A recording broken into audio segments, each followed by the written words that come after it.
The moment I walked into the boardroom, my wife, the manager, laughed under her breath, and her sister, the HR, shook her head. The CEO went pale, his hand trembled, and he whispered, "Dear God, is that really him?" Everyone turned to stare. They had no idea who I was until. Let me tell you something about walking into a room full of people who think you're a joke. It's like being the punchline to a setup you never agreed to participate in. The morning I strolled into that glass-walled boardroom on the 42nd floor of Brightwell Industries, I felt like I'd just walked onto the set of some low-budget reality show where the producers had already scripted my public execution.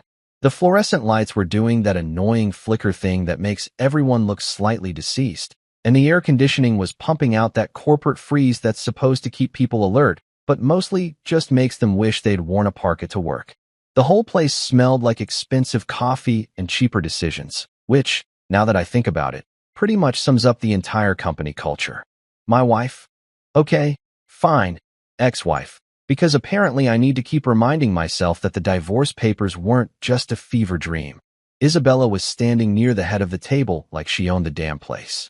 She was wearing one of those power suits that cost more than most people's rent, the kind that screams, "I'm important," while whispering, "But I'm deeply insecure." Her title? Operations Manager.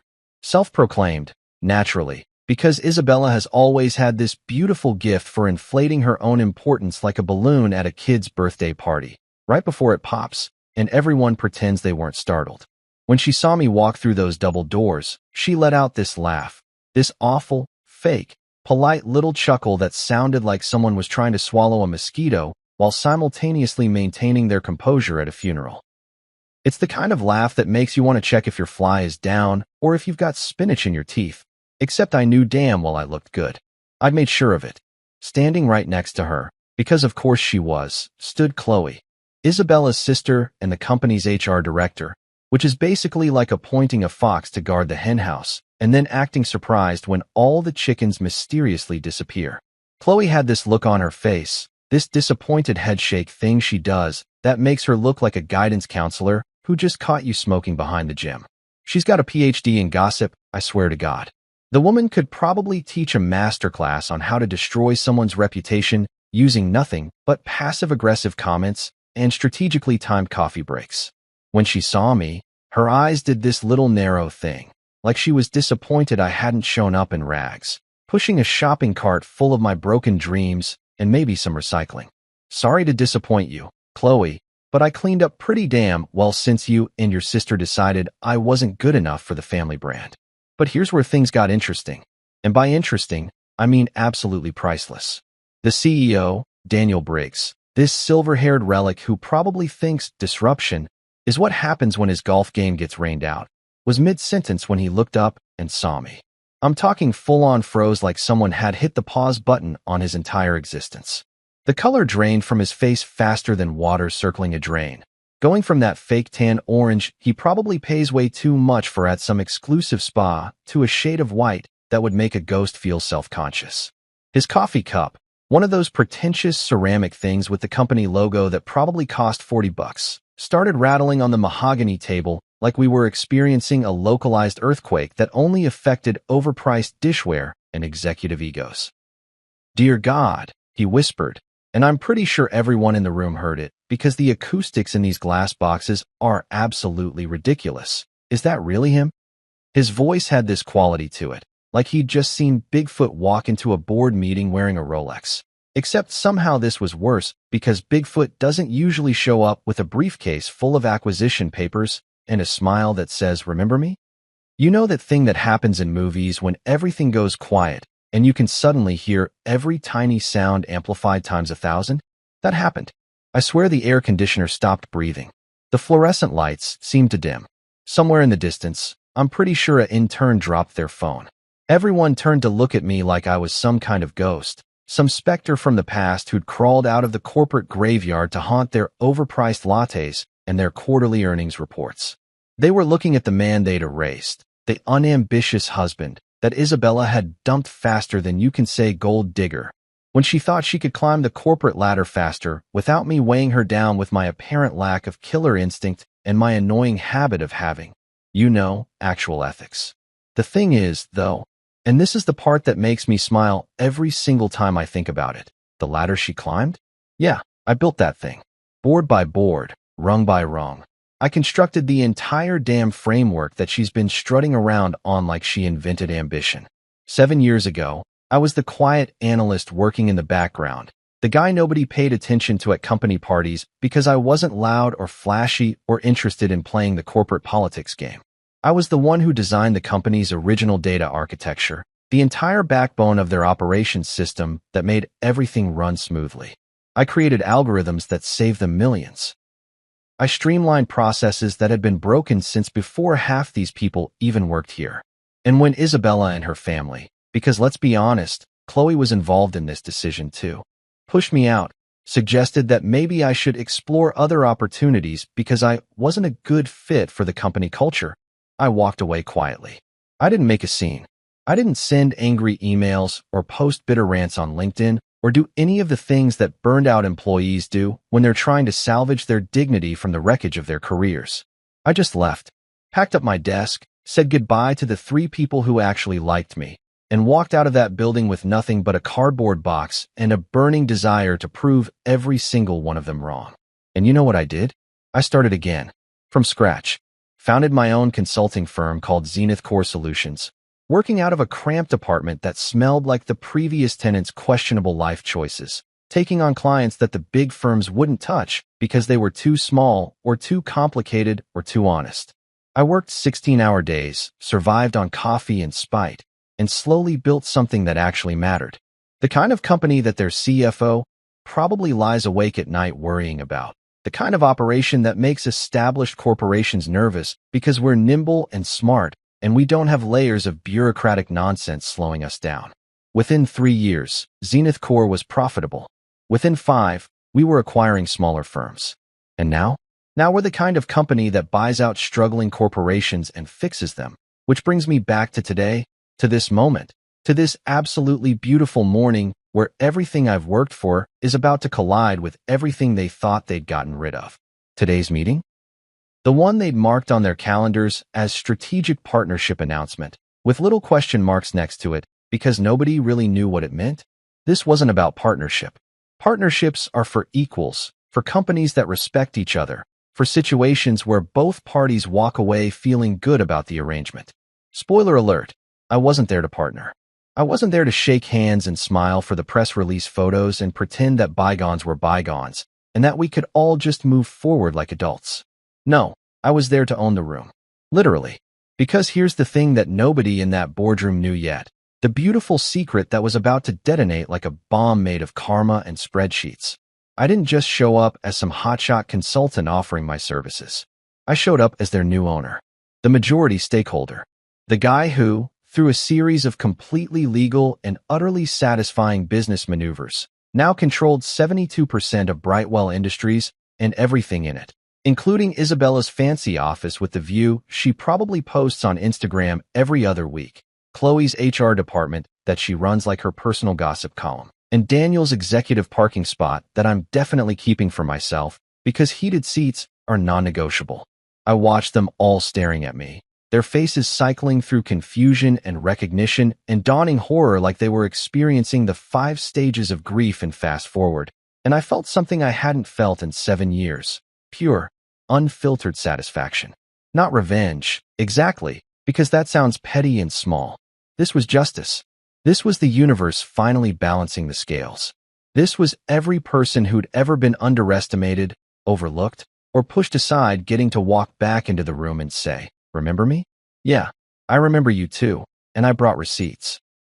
I adjusted my tie, set my briefcase down on the polished table that probably cost more than a used car, and smiled the kind of smile that says everything without saying anything at all. The kind of smile that means, buckle up, because the next hour of your life is going to be absolutely unforgettable, and not in the way you're hoping. "Good morning, everyone," I said, my voice cutting through the silence like a knife through butter that's been sitting out too long. I hope I'm not late. Traffic was terrible, but then again, when you own the company, I suppose you can make your own hours, can't you? And just like that, the show began. The whole beautiful disaster actually started about 6 months before that glorious boardroom moment. And it began the way most modern miracles do, with an email that I almost didn't open. I was sitting in my office at Zenith Core, which by that point had grown from that sketchy apartment setup into an actual legitimate space with floor-to-ceiling windows and furniture that didn't come from a going-out-of-business sale. It was around 11 at night because that's when I do my best work, when the rest of the world has clocked out and gone home to their families and their Netflix binges and their blissful ignorance of how the business world actually operates. I had a whiskey in one hand, the good stuff, not that bottom-shelf garbage I used to drink when I was pretending my life wasn't falling apart. And I was scrolling through my inbox, deleting the usual garbage about limited-time offers and revolutionary marketing strategies that are never actually revolutionary. Then I saw it. Subject line, acquisition proposal, urgent.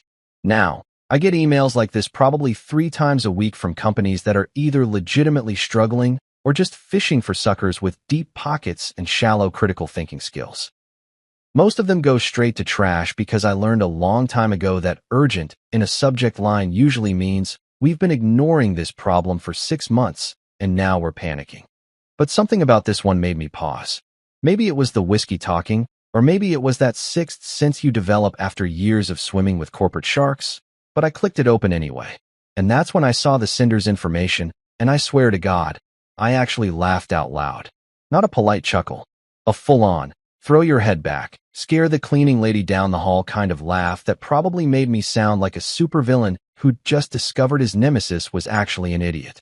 The email was from Brightwell Industries, the very same company where Isabella still strutted around like she was the second coming of Sheryl Sandberg, where Chloe ran HR like it was her personal soap opera, where Daniel Briggs sat in his executive chair convinced that his decades of experience made him invincible. They were bleeding money faster than a hedge fund run by college freshmen, losing investors like people lose socks in the dryer, mysteriously and consistently. Their stock price had been doing this sad little downward spiral for 18 months, and apparently nobody in their ivory tower had figured out how to pull up before they crashed into the ground. They needed rescuing, and they were reaching out to acquisition firms and venture capital groups and basically anyone with a checkbook and a pulse. I almost deleted it. My finger was literally hovering over the delete button, ready to send this cosmic joke straight to digital oblivion where it belonged. Then I scrolled down and saw the signature at the bottom of the email, Daniel Briggs, CEO. The same Daniel Briggs who once told me during a staff dinner, back when I was still married and still naive enough to think that hard work mattered more than politics, that some people are built for leadership and others are built for support. He'd said it while cutting his steak, not even looking at me, like he was commenting on the weather or the stock market or something equally impersonal. He'd meant it as a compliment to Isabella, who was sitting there glowing like she'd just won an Oscar, but what he was really saying was that I was the help. That my role was to fade into the background while other people took credit for my work. That I was, essentially, forgettable. Oh, Daniel, you sweet, unobservant fossil. You absolute relic of an era when arrogance could pass for wisdom and condescension could masquerade as mentorship. I took a long sip of my whiskey, read the email 3 more times just to make sure I wasn't hallucinating from exhaustion, and then I did what any reasonable person would do in my situation. I started planning the most satisfying business acquisition of my entire career. Because this wasn't just about money or market share or adding another trophy to the shelf. This was about proving a point so loudly that they'd hear it from space. Long story short, because the actual mechanics of corporate acquisition are boring enough to make paint drying look like an action movie, I bought them. Well, not directly, because that would have been too obvious, and where's the fun in that? I did it quietly, carefully, like a surgeon removing a tumor, except the tumor was their entire management structure, and the surgery was going to be performed in front of an audience. I used subsidiaries with names that sounded legitimate but meant absolutely nothing. Phoenix Capital Holdings, Summit Investment Group, Clearwater Strategic Partners. I set up shell companies that existed only on paper and in the kind of legal documents that would make your eyes glaze over after the first paragraph. I orchestrated mergers and acquisitions through third parties who had no idea they were working for me, who thought they were just doing routine business deals for anonymous investors who wanted to stay out of the spotlight.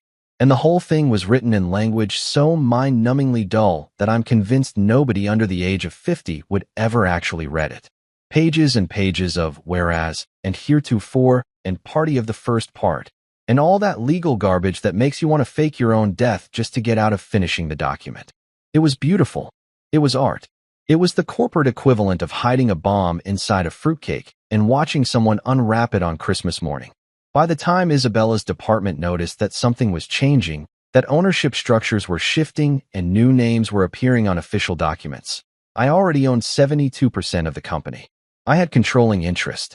I had the power to fire every single person in that building if I wanted to, including the guy who makes those really good breakfast burritos in the cafeteria, though obviously I'd never do that because Steve is a treasure and his salsa verde is life-changing. The acquisition went through so smoothly, it was almost anticlimactic. Papers were filed, money changed hands through so many accounts and transfers that tracking it would require a conspiracy theorist's corkboard and about 300 feet of red string. And suddenly Zenith Corp owned the majority stake in Brightwell Industries. The company that had pushed me out was now mine. Every asset, every employee, every stupid motivational poster in the break room that said things like, "Teamwork makes the dream work," and other phrases that should be illegal, all of it belonged to me. And the best part? Nobody knew. The board was freaking out, sending each other panicked emails about this mysterious new majority stakeholder who'd appeared out of nowhere like some kind of corporate ghost. The staff was gossiping in the break rooms and the parking garage, speculating about who this J. Hale Capital entity could possibly be, because apparently nobody thought to Google my middle initial and put two and two together. When the official acquisition announcement meeting got scheduled, because these things always require a meeting, as if announcing that the ship has a new captain will somehow make the iceberg ahead less problematic, I looked at the attendance list and felt something I hadn't felt in years. Not anger, because I'd burned through all my rage during those first terrible months after the divorce. Not even satisfaction, really, because that would come later. What I felt was anticipation. Pure, electric, almost giddy anticipation. The list read like a greatest hits album of people who'd underestimated me. Isabella, operations manager, Chloe, HR director, Daniel, CEO, and about 15 other executives and department heads who'd either ignored me or actively participated in pushing me out the door. They expected to meet their new majority stakeholder. They'd probably prepared presentations and talking points and all the usual corporate theater that people perform when they're trying to impress someone who holds their professional lives in the palm of their hand. They had no idea it was me. They had absolutely no clue that the strategic investor they'd been frantically preparing for was the same guy they'd dismissed as unambitious, the same person they'd written off as a supporting character in someone else's success story. And when I saw that list, when I realized that I'd get to watch their faces in real time as they connected the dots and understood what was happening, I knew this wasn't just business anymore. This was poetry. Poetry with a PowerPoint presentation and legally binding contracts. Poetry that would be remembered in business schools and whispered about in corporate circles for years to come. Poetry that rhymed karma with "you're all fired." I printed out the attendance list, poured myself another whiskey, and started planning exactly what I was going to say when I walked into that room.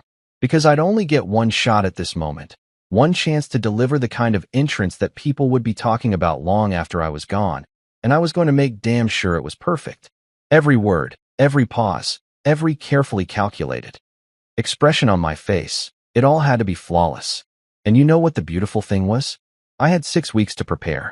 6 weeks to rehearse my lines, to anticipate their reactions, to plan for every possible contingency.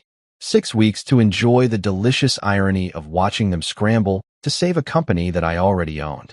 It was like watching someone frantically bail water out of a boat that you'd already towed to shore, except they were too panicked to look up and notice. So yeah, when karma sends an email, you don't just delete it and move on. You open it, you read it carefully, and then you reply with a business proposal that will haunt people's nightmares for the rest of their careers. In the weeks leading up to the big meeting, I decided to have a little fun with the whole situation, because if you can't enjoy watching people panic over a problem that you created, then what's even the point of success? I played ghost investor like I was auditioning for a role in a corporate thriller, except this wasn't fiction, and the people losing sleep over it absolutely deserved every sleepless night. Emails went out from J. Hale Capital with instructions and requirements and polite but firm requests for financial documentation that I knew would make their accounting department cry. Each message was professionally worded, completely reasonable, and signed by someone they couldn't identify no matter how many LinkedIn searches they ran or how many industry contacts they called begging for information. Nobody knew who J. Hale Capital really was, and watching them try to figure it out was like watching a dog chase its own tail. Entertaining, slightly sad, and ultimately pointless. The board was gossiping like middle schoolers who'd just discovered someone had a crush on someone else. Emergency meetings were being called at weird hours. I know this because I had access to their calendar systems, which is one of the perks of owning the majority stake in a company. You get to see everything, including the increasingly desperate meeting titles like Investor Identity Discussion and Emergency Strategy Session Mystery Ownership, and my personal favorite, who the hell is this guy? The staff was absolutely panicking. I could see it in the internal memos that were being circulated, in the Slack messages that they thought were private, but were actually backed up on servers that I now technically owned.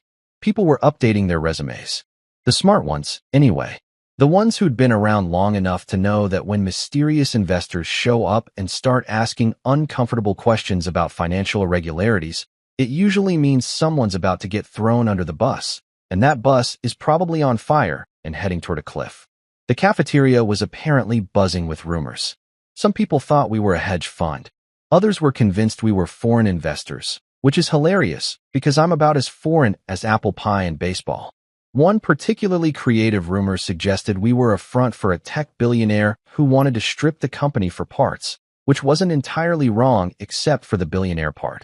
I'm comfortable, not Bezos-level rich. And then there was Chloe, bless her gossiping heart, who sent out a company-wide memo that I'm pretty sure violated about 17 different professional communication guidelines. The subject line was transparency and trust in uncertain times, which already tells you everything you need to know about how that memo was going to go. She wrote this whole thing about how mystery ownership could potentially be a scam, how everyone should remain calm but vigilant, and how HR was monitoring the situation closely, as if HR monitoring anything had ever solved a single problem in the history of human resources departments. She encouraged people to report any suspicious activity to her directly, which I'm sure made her feel very important and detective-like, as if she was going to crack the case wide open through the sheer force of her nosiness. Yes, dear Chloe, it's absolutely a scam. The kind of scam where karma uses legal stationery and legitimate business practices and completely above-board acquisition strategies that would hold up in any court in the country. The kind of scam where the punchline is that you're all working for the guy you helped push out 7 years ago, and there's not a damn thing you can do about it except update your LinkedIn and start applying to companies that don't know your track record yet. I saved that memo, by the way, printed it out, and put it in a frame because someday, when I'm old and gray and telling war stories to whoever will listen, I want physical proof that this level of oblivious irony actually existed. My lawyer, Lucas Gray, and God bless this man because he's an unfiltered genius with the patience of a caffeinated squirrel and the moral flexibility of a yoga instructor, handled everything on the legal side. Lucas is the kind of lawyer who bills $400 an hour and is somehow worth every penny because he thinks 3 steps ahead of everyone else and has absolutely no filter when it comes to telling rich people that their ideas are stupid.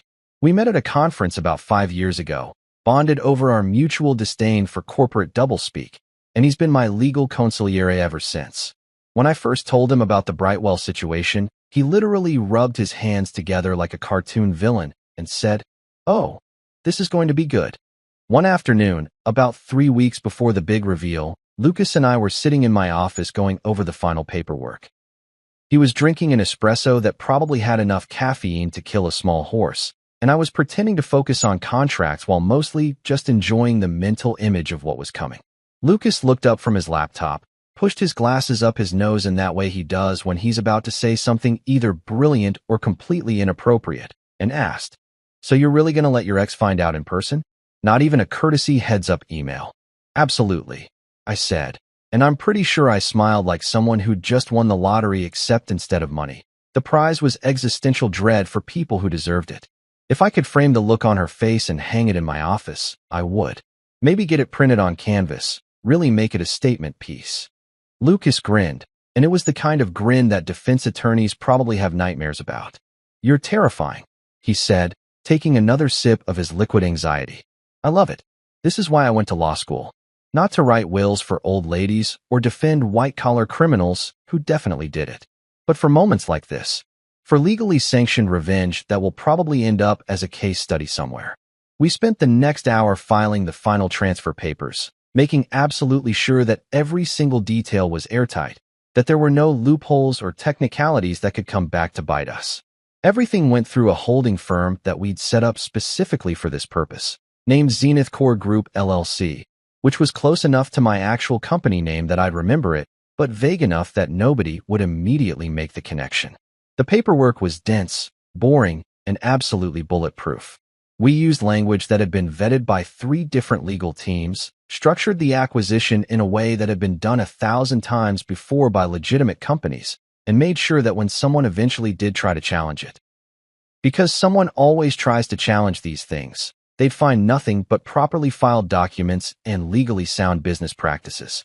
The moment the final papers cleared, which happened on a Tuesday afternoon at approximately 3:17 p.m. according to the timestamp on the confirmation email, Brightwell's entire management team unknowingly started working for me. Every executive, every department head, every smug middle manager who'd ever looked at me like I was furniture, they were all now my employees. I owned their professional lives. I controlled their budgets. I had the power to approve or deny their vacation requests, which is petty but also kind of hilarious when you think about it. Isabella's fancy salary that she probably bragged about at dinner parties? I was now the one who approved it. Chloe's HR department that she ran like her personal fiefdom? Mine.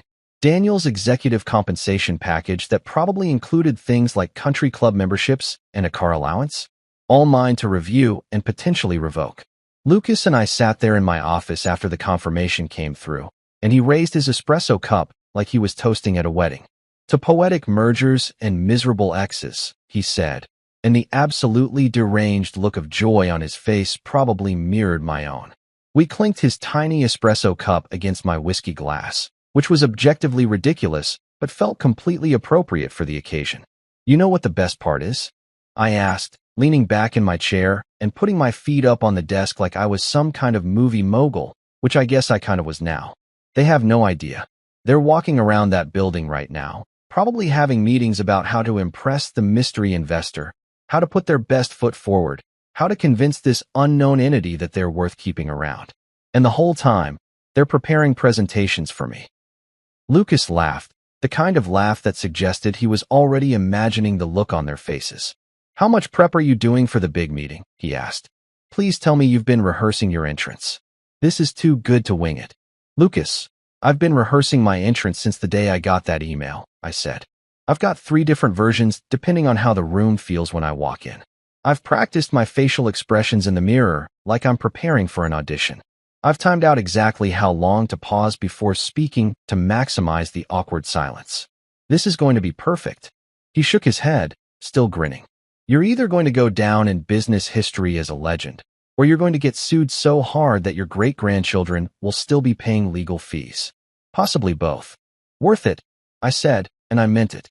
Because here's the thing about revenge, or justice, or whatever you want to call what I was doing. It's not just about the destination. It's about the journey. It's about every single moment leading up to that final reveal, every email that causes confusion, every rumor that spreads through the office, every panicked meeting where people try to figure out what's happening.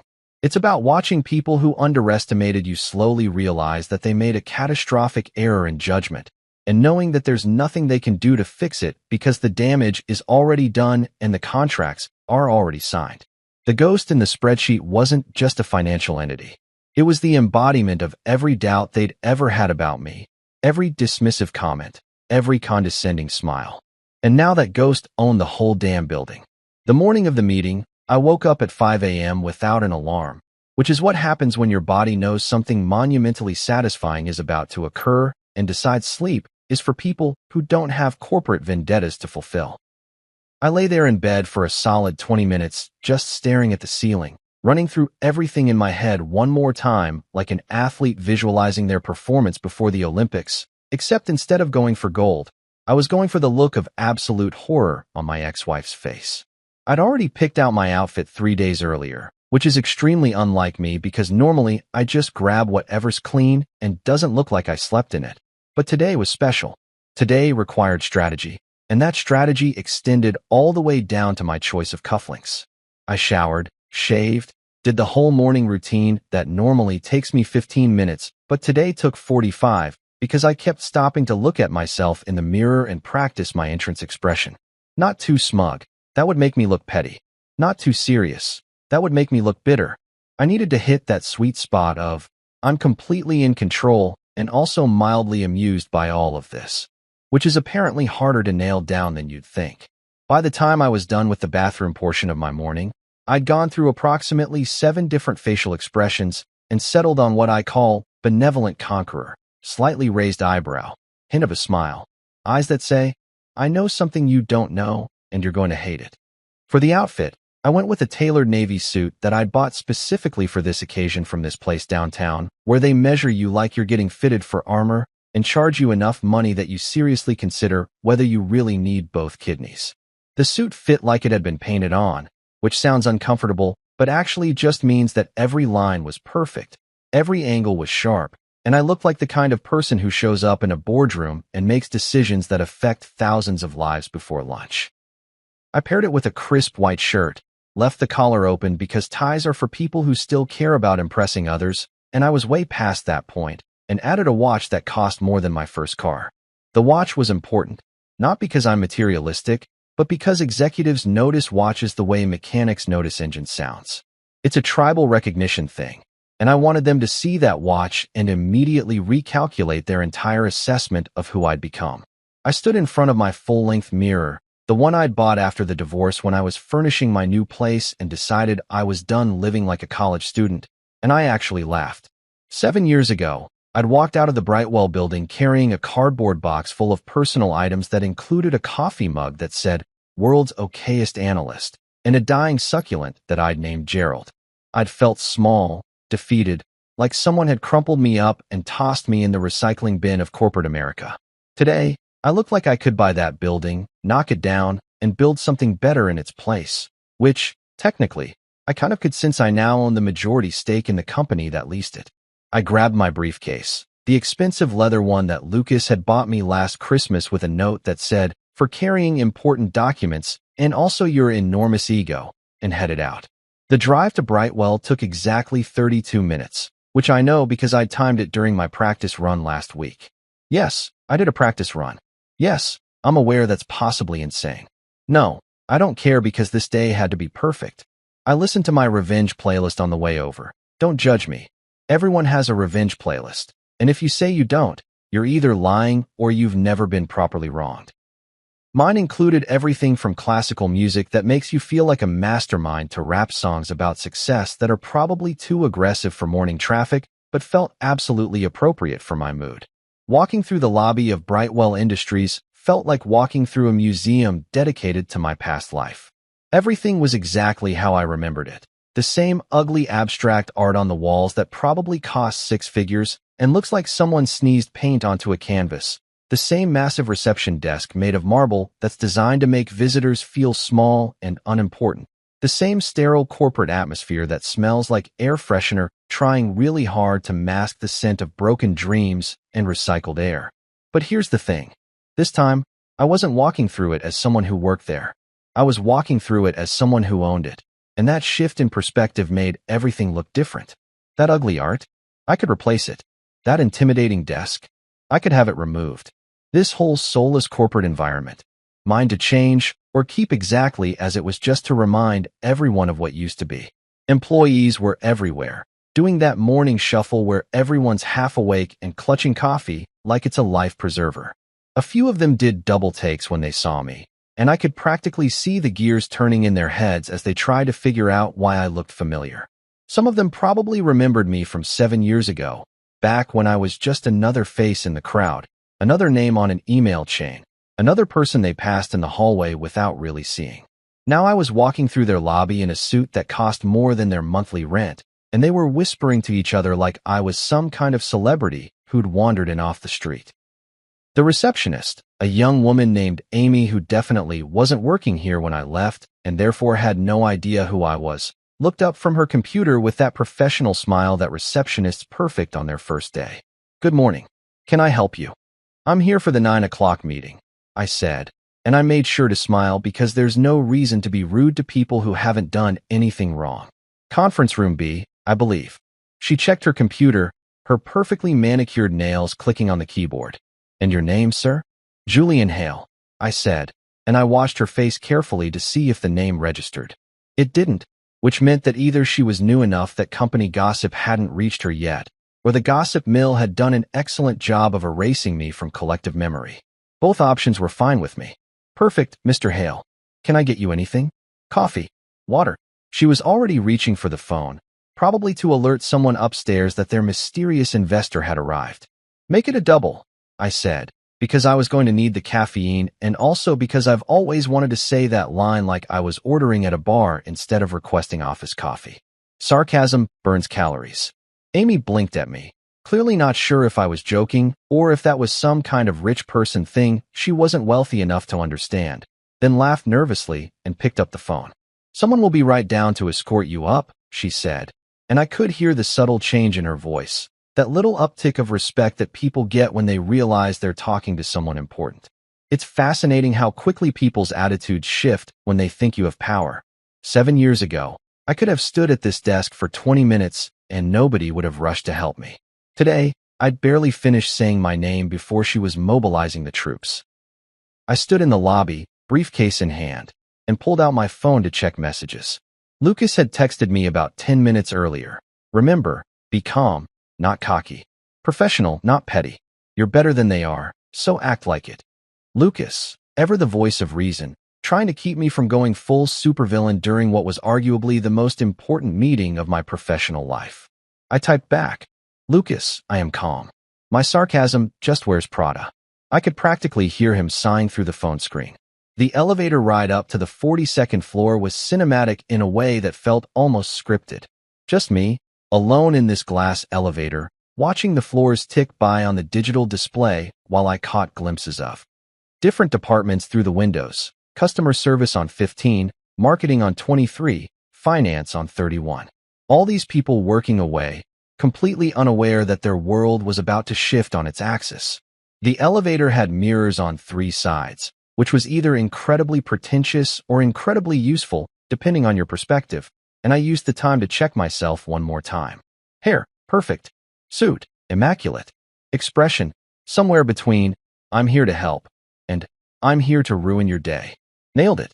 When the elevator dinged and the doors opened on the 42nd floor, I stepped out into the executive level like I'd been there yesterday, instead of 7 years ago.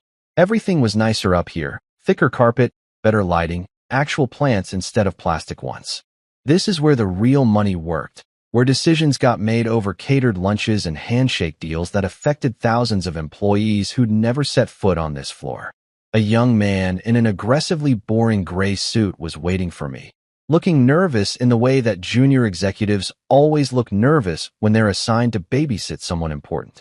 "Mr. Hale, I'm Marcus Chun, executive assistant to Mr. Briggs. Welcome to Brightwell Industries." He extended his hand, and I shook it, noting the slightly sweaty palm that suggested he was either naturally anxious or someone had told him that today's meeting was a big deal and he needed to not screw it up. "Pleasure," I said, because one-word responses make people uncomfortable, and I was collecting small moments of discomfort like Pokemon cards. Marcus led me down the hallway toward the conference room, and I could see people peering out of their offices as we passed, trying to get a look at the mysterious investor who'd bought up most of their company. I kept my expression neutral, my stride confident, my whole demeanor radiating the kind of energy that said, "I belong here more than you do." We turned a corner, and there it was, Conference Room B, with its glass walls and its view of the city and its table that probably seated 20 people comfortably. Through the glass, I could see them all waiting. Isabella, looking polished and professional in a way that probably took her 2 hours and 3 outfit changes. Chloe, sitting next to her sister like they were presenting a united front. Daniel at the head of the table, trying to look like he was in control of a situation that had stopped being under his control the moment he signed those acquisition papers. I paused at the door, took one deep breath, and smiled the kind of smile that had taken me 7 years and a lot of therapy to perfect. Then I opened the door and walked into the room, ready to own every single second of what came next. The moment I stepped through that conference room door, I swear I could feel the temperature drop about 15 degrees, and it had nothing to do with the aggressive air conditioning that all corporate buildings seem to think is necessary. It was that specific kind of cold that happens when a room full of people simultaneously realizes that something is very, very wrong, but can't quite put their finger on what it is yet. Daniel Briggs was already mid-sentence, probably delivering some rehearsed opening remarks about how excited they were to welcome their new strategic partner, blah blah blah. All the usual corporate nonsense that sounds important but means absolutely nothing. His mouth was moving.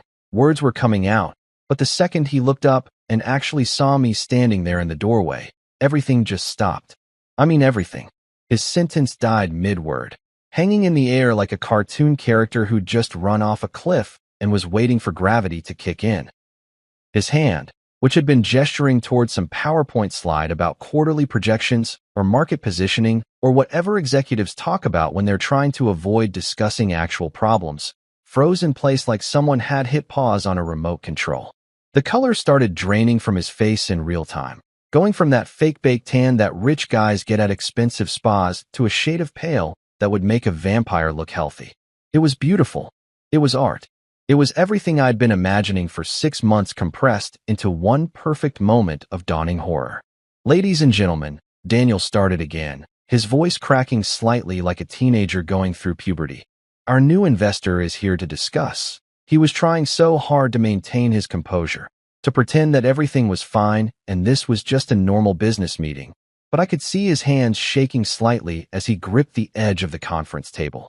The man was 70% panic and 30% expensive cologne at this point, and it showed. I stepped forward, cutting him off before he could finish whatever lie he was about to tell everyone. "Correction," I said, and I made sure my voice was clear, calm, and absolutely dripping with the kind of confidence that comes from knowing you hold all the cards and the other players don't even know what game they're playing anymore. Investor implies I'm watching from the sidelines, maybe offering helpful suggestions, possibly hoping for a decent return on my money. But that's not quite accurate, is it? I paused, let the silence build for just a second longer than was comfortable, and then delivered the line I'd been practicing for weeks. The proper term is owner. I'm not here to watch. I'm here because I own this company. You know that sound a pen makes when someone's gripping it too hard and it just snaps in half? That's the sound that came from Chloe's direction. I didn't even have to look at her to know that she'd just broken whatever she was holding, probably out of sheer shock or rage, or that special combination of both that happens when your brain can't process what it's hearing. Around the table, various executives and department heads were having what I can only describe as a collective malfunction. Mouths hanging open like they were trying to catch flies. Eyes wide enough that I was worried about people's contact lenses falling out. One guy, some middle manager from accounting whose name I couldn't remember and didn't care to learn, was literally frozen with his coffee cup halfway to his mouth, probably trying to figure out if this was real life or if he'd accidentally taken the wrong medication that morning.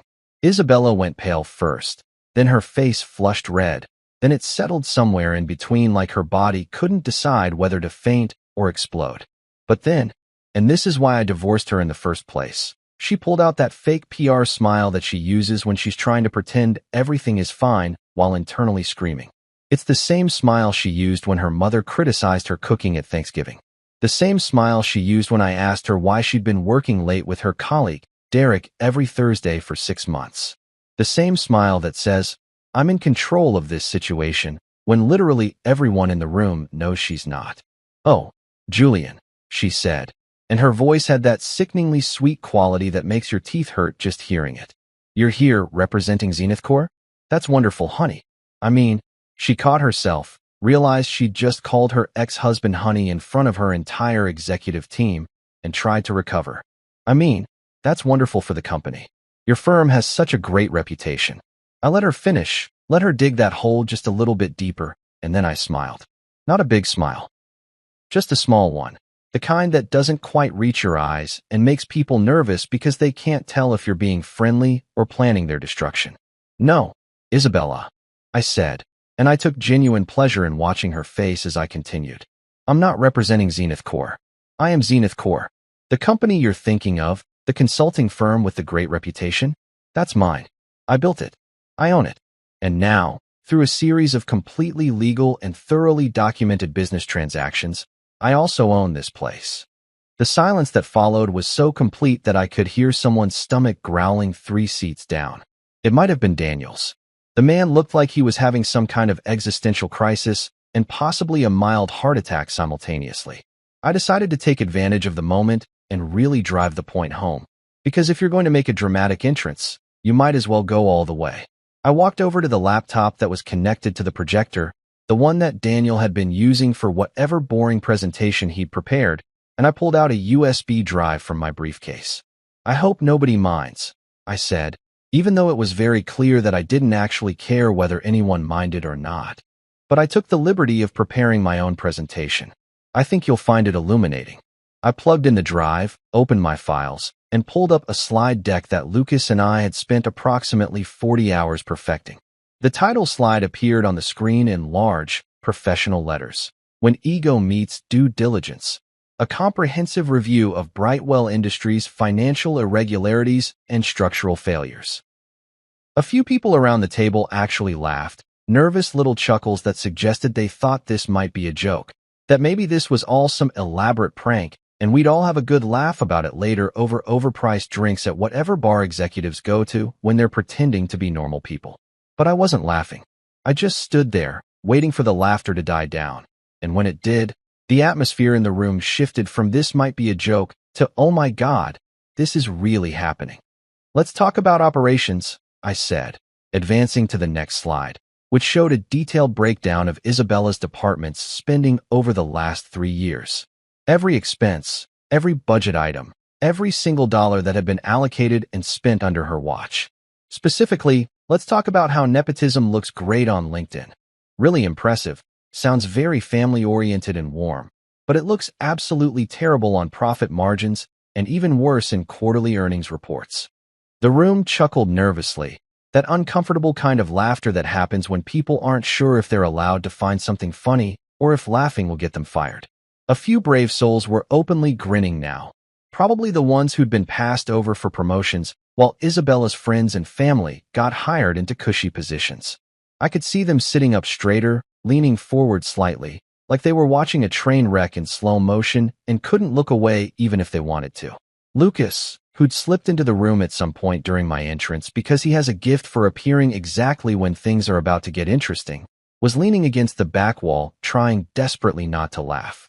I could see his shoulders shaking slightly, and when I made eye contact with him, he had to literally bite his lip to keep from losing it. Daniel had started sweating through his designer tie, which probably cost more than most people's car payments, and was now developing these lovely dark patches that suggested his body was trying to escape through his pores. Now, I continued, clicking to the next slide, which showed a comparison chart between Isabella's department's performance and industry standards. I want to be very clear about something. I'm not here because I'm angry.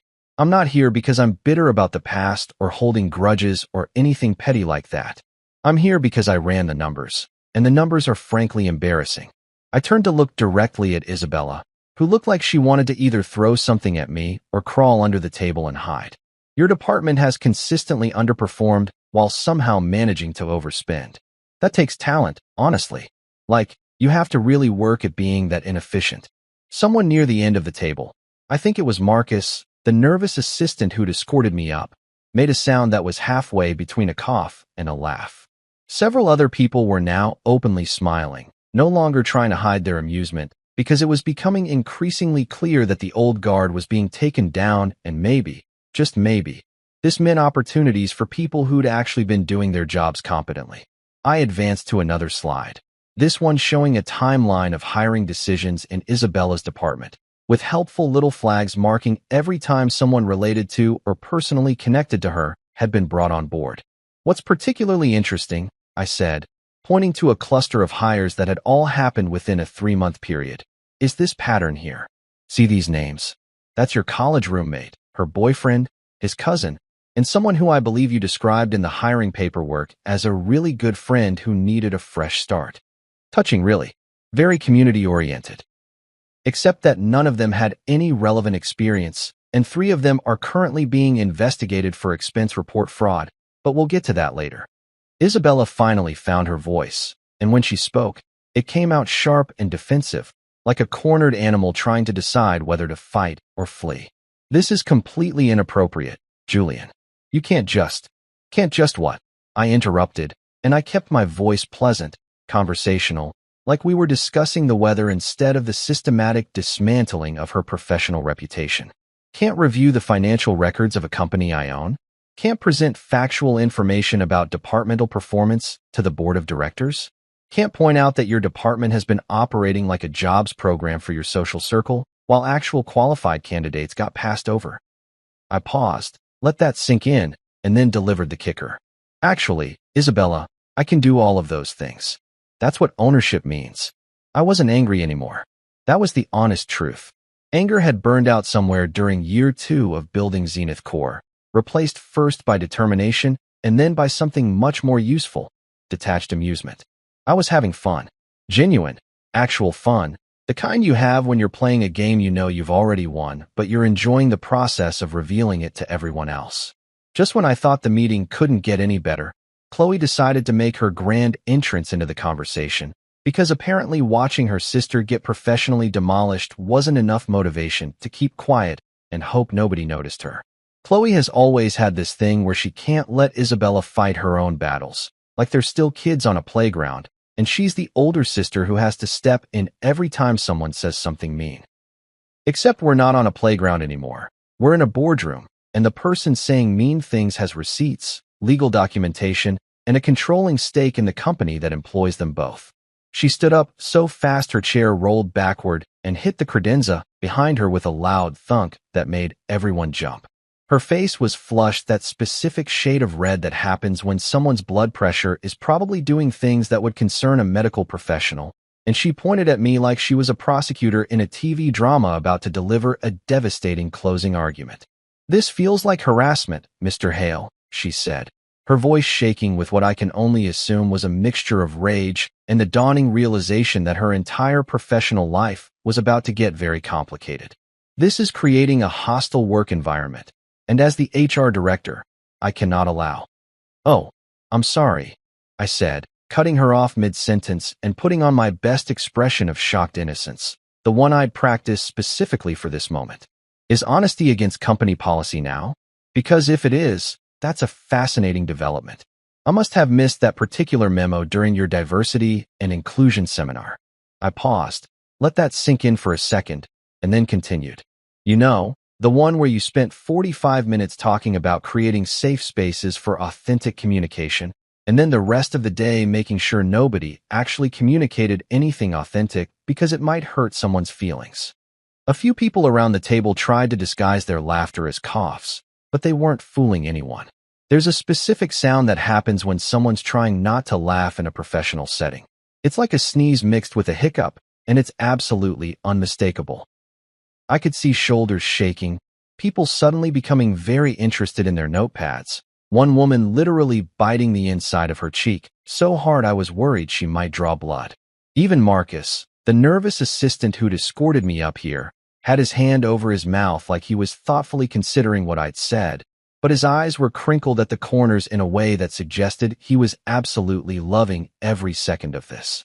Chloe looked like she wanted to spontaneously combust, which would have been inconvenient for the cleaning staff, but extremely satisfying for me personally. She opened her mouth to respond, probably to cite some HR regulation that she thought would shut me down, but I was already moving on because I'd prepared for this exact moment. I pulled out a printed chart from my briefcase. Yes, I brought physical copies because there's something about holding actual paper that makes accusations feel more real, more tangible, more impossible to dismiss as digital manipulation. "This," I said, holding up the document so everyone could see it even though most of them couldn't actually read the text from where they were sitting, "is a record of payroll adjustments signed by you, Chloe. Every single one of them. Dated, approved, processed through the system with your electronic signature on the authorization forms." I walked over to the projector and placed the document on the surface, and it appeared on the screen behind me in glorious high-definition detail. Now, what's really interesting about these adjustments, and by interesting, I mean potentially illegal, is the timing. I advanced to a new slide that showed a timeline of the company's financial performance overlaid with Chloe's payroll adjustments. The correlation was so obvious that even someone who'd never taken a business class could see it. See these red sections? Those represent quarters where the company was operating at a deficit, losing money. The kind of financial situation where most companies implement hiring freezes, cut bonuses, maybe even lay people off. I pointed to specific dates on the timeline. And see these green markers? Those represent bonuses that were approved for Isabella's department during those exact same deficit periods. Funny how that works, isn't it? Chloe's face had progressed beyond red into some kind of purple that suggested her body was having trouble processing oxygen and rage simultaneously. Those were approved by upper management, she practically shouted, and her voice cracked on the last word. I didn't just decide to give out bonuses on my own. There's a whole approval process. There are protocols.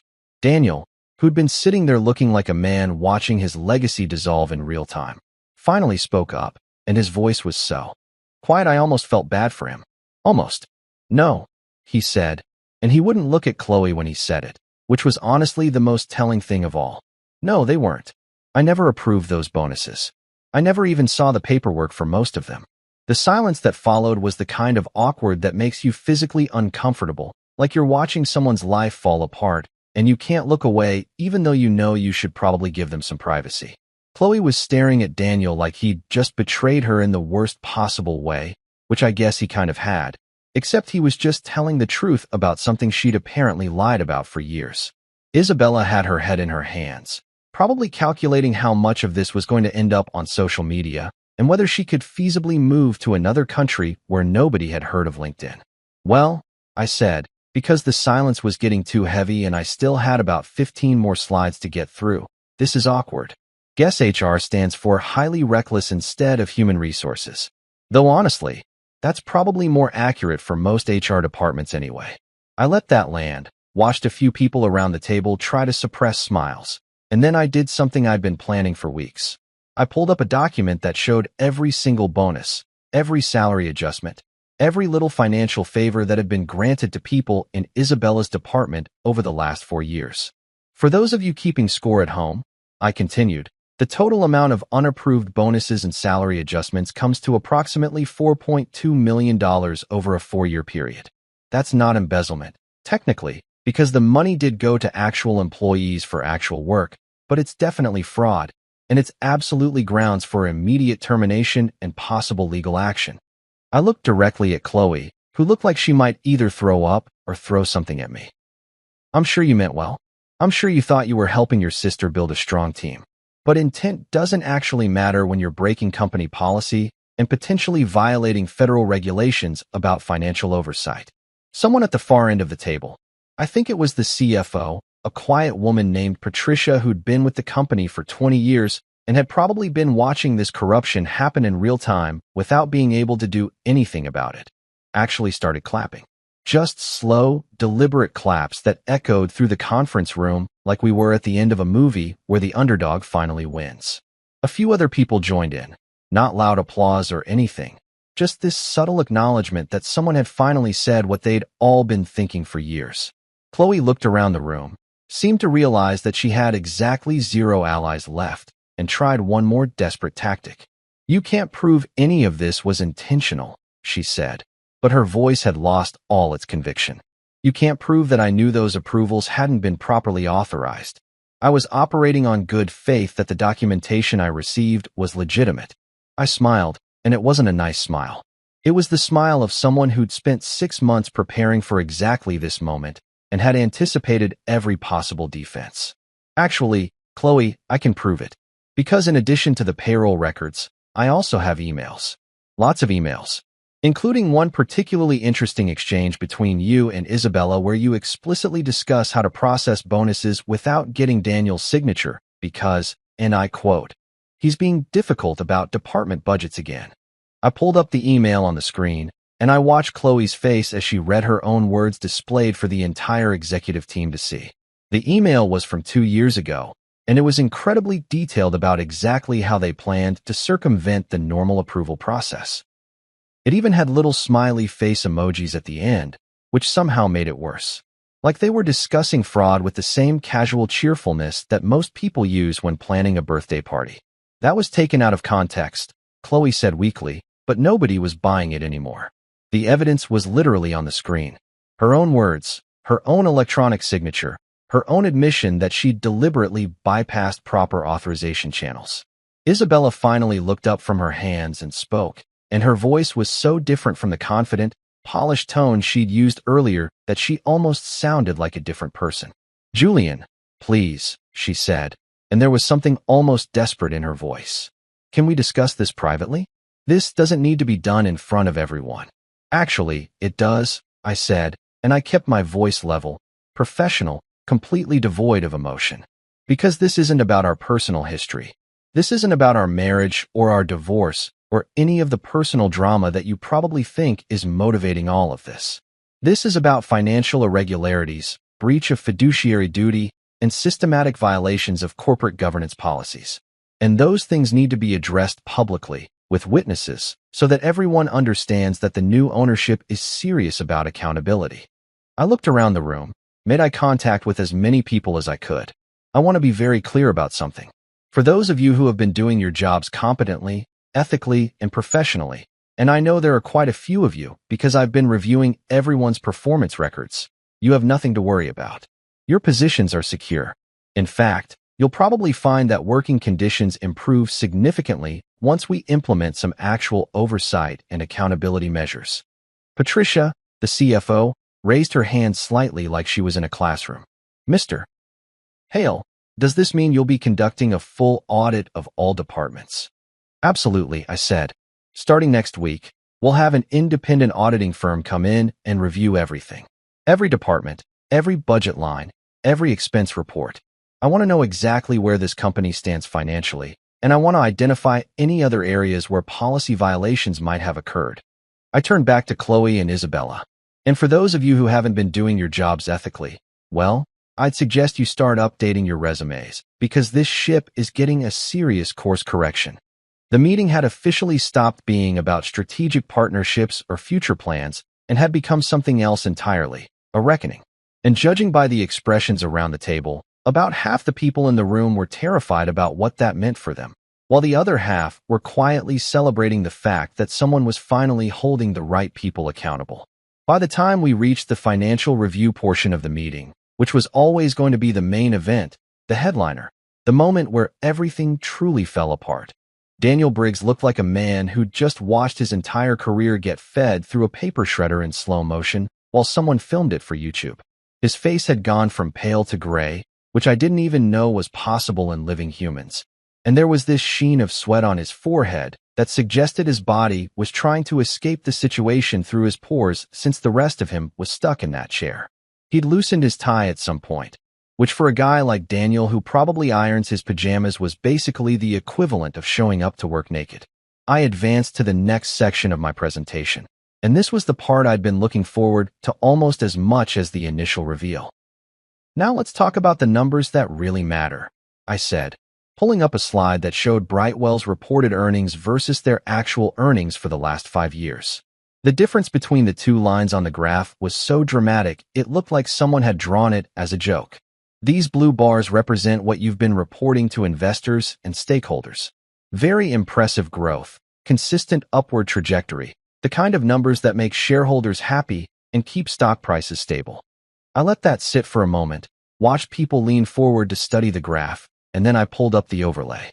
And these red bars represent the actual financial performance based on real transaction data, actual revenue streams, and legitimate accounting practices that don't involve creative interpretation of what constitutes a quarterly profit. The red bars were significantly lower than the blue ones. In some quarters, they weren't even in the same ballpark. In Q3 of 2023, the reported earnings were almost double the actual earnings, which is the kind of discrepancy that gets people investigated by the Securities and Exchange Commission. You could hear the collective intake of breath around the table. Even the people who probably weren't involved in the financial reporting were smart enough to understand what those graphs meant. This wasn't just bad bookkeeping or optimistic forecasting. This was fraud. The kind of fraud that comes with federal charges and potential prison time and definitely makes it impossible to ever get a corporate job again unless you're applying to companies that specifically hire white-collar criminals as a matter of principle. Daniel's hands were shaking now, actually visibly trembling like he was trying to hold a cup of coffee during an earthquake. He kept opening his mouth like he wanted to say something, then closing it again when he realized there was absolutely nothing he could say that would make this better. What was he going to do? Claim he didn't know about the financial irregularities in the company he'd been running for 15 years. That defense might work for a middle manager, but not for a CEO who signed off on every quarterly report. I'm sure you're all wondering how this happened, I continued, because I was absolutely not going to let anyone claim ignorance or blame this on some low-level accountant who was just following orders. So let me show you exactly how these numbers got manipulated.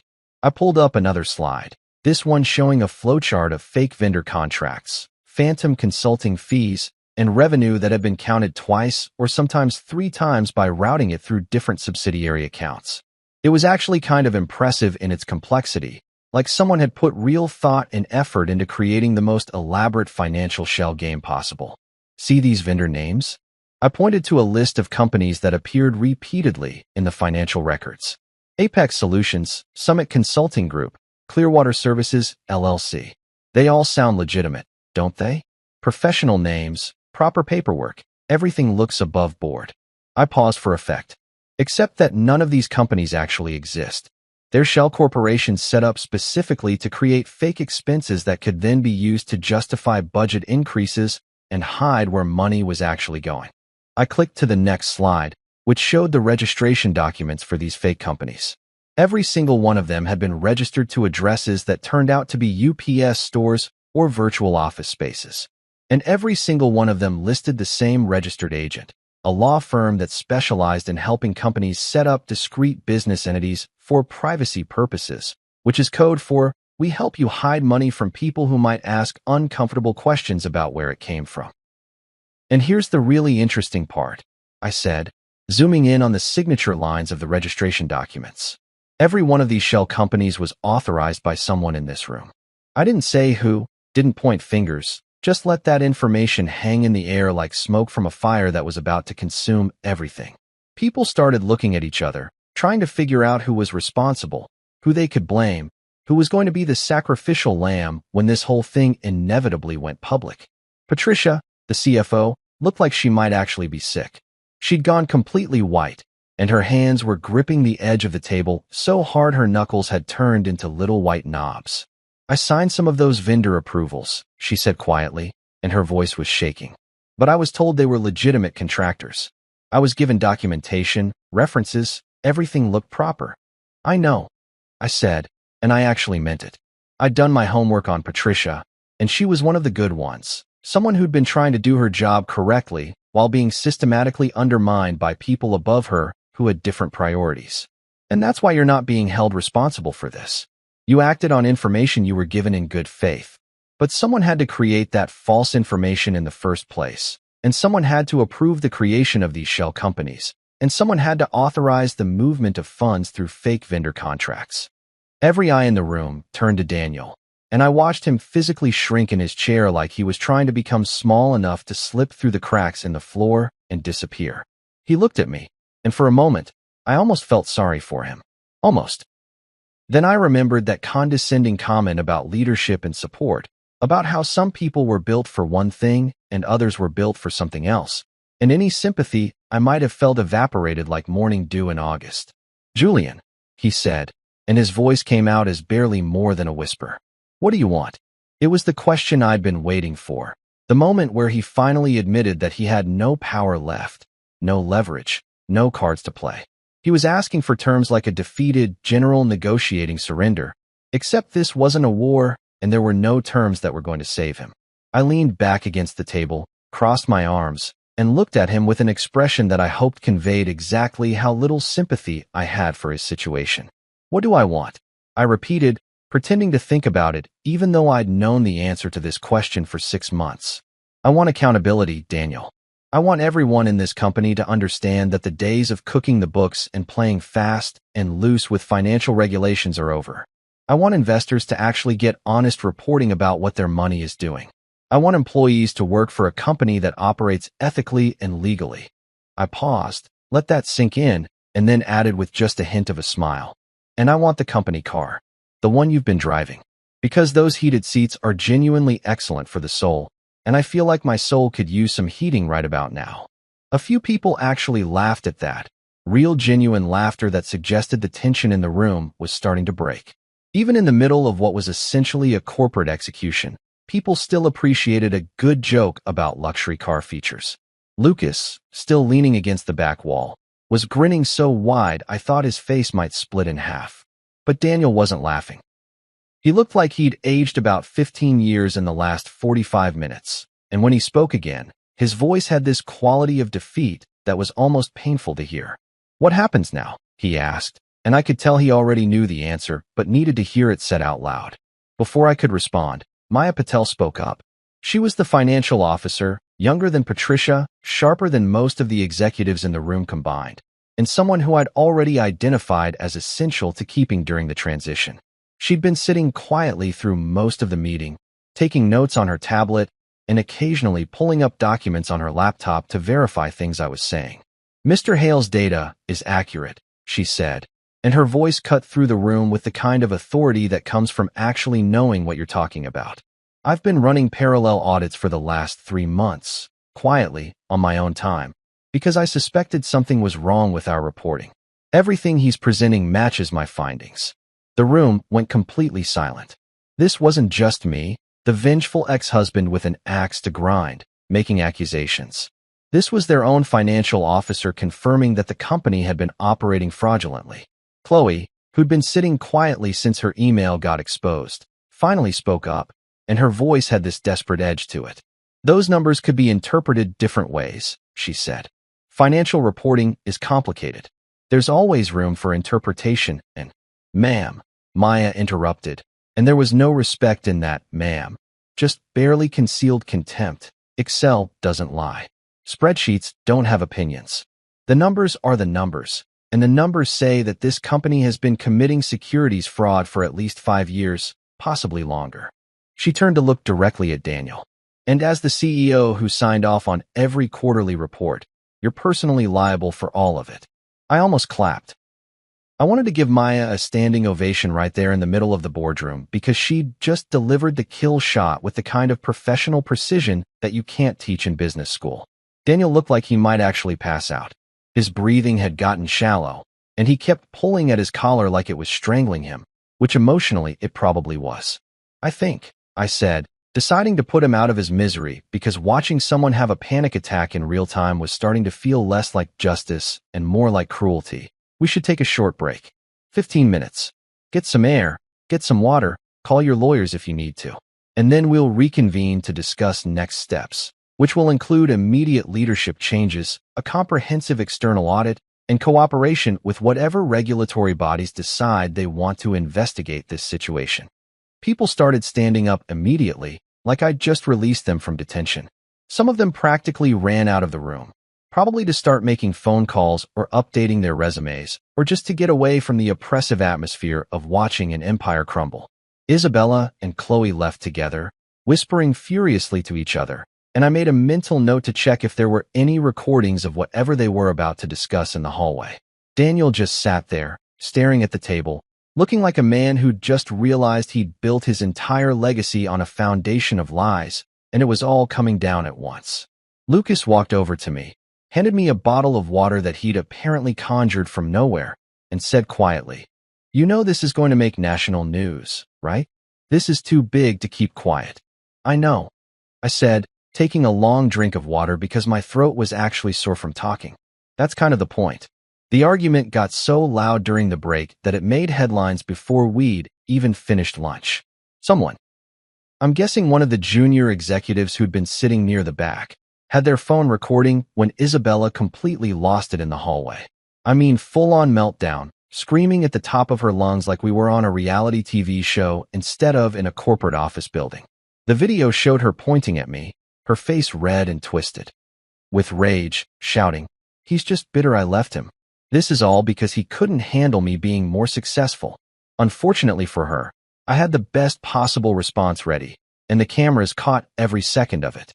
I just smiled, calm, collected, completely unbothered, and said in the most pleasant voice I could manage, "Left me? Sweetheart, you just walked out of the wrong office." The contrast between her screaming and my calm delivery was apparently comedy gold, because that clip went viral within 2 hours. I'm talking millions of views, trending on every platform, memes being created faster than I could refresh my feed. Hashtag Boardroom Revenge started trending on Twitter, and suddenly everyone with an opinion about corporate drama or messy divorces was weighing in. Within days, the audit results went public, and the fallout was spectacular. Daniel resigned citing health reasons, which was corporate speak for, "I'm getting out before the lawsuits start flying." His resignation letter was 2 sentences long and probably written by a lawyer who charged him $5,000 for the privilege. Chloe was suspended pending investigation, which really just meant they were building a case to fire her without getting sued for wrongful termination. She'd apparently tried to delete a bunch of emails, which was adorable because she clearly didn't understand how server backups work. But Isabella? Isabella was special. I fired her myself, live during the next board session, because if you're going to do something, you might as well do it with style. She stood up, shaking so hard I thought she might vibrate through the floor, and screamed, "You can't do this to me." Her voice cracked on the last word, and honestly, it was almost sad. Almost. "Oh, I can," I said calmly, adjusting my cufflinks like we were discussing lunch plans instead of her termination. "Technically, I just did. HR will process your exit paperwork." "Oh wait, HR's your sister. That's awkward." A year later, the chaos became legend, the kind of story that gets whispered about in MBA programs and corporate happy hours across the country. Business journals wrote think pieces about hostile takeovers and corporate accountability. Someone even pitched a documentary about it, which I politely declined because I'm petty, not fame-hungry. Brightwell Industries rebranded under my leadership as Hale Dynamics, and within 6 months, the company had doubled its revenue. Turns out, when you stop hemorrhaging money through fake vendor contracts and nepotistic hiring practices, profit margins improve dramatically. Who knew? The company culture changed too. No more golden children getting promotions they didn't earn. No more fake numbers making everyone look good on paper while the ship slowly sank. Maya Patel became CFO, and she ran the finance department like a military operation, efficient, transparent, and absolutely terrifying to anyone who tried to cut corners. Patricia stayed on as her deputy, finally able to do her job without someone undermining her at every turn. Lucas officially became our general counsel, which meant he got to spend his days writing strongly worded letters to people who thought they could take advantage of us. He loved every minute of it. As for the infamous trio, Chloe moved to another city for self-reflection, which I'm pretty sure means she couldn't find work anywhere within a 100-mile radius after her name got associated with financial fraud. Last I heard, she was working for some small nonprofit, probably telling people she left corporate life to pursue more meaningful work. Isabella started a podcast about healing from corporate toxicity and surviving narcissistic business relationships, which was honestly hilarious. I subscribed just to leave a 5-star review that said, "Love the fiction. Really creative storytelling. You should write novels." And me? I'm at peace. Actually, genuinely at peace in a way I never was during the marriage or even in those first angry years after. Sometimes I walk past the old conference room, stand in the doorway, and smile at the memory of that moment, the laughter that died, the silence that followed, the dawning realization on their faces. I raise my coffee mug in a silent toast and whisper, "Here's to karma and corporate Wi-Fi strong enough to stream it live." Because revenge doesn't always roar. Sometimes it walks into a boardroom, smiles politely, and says, "Good morning. I own the place."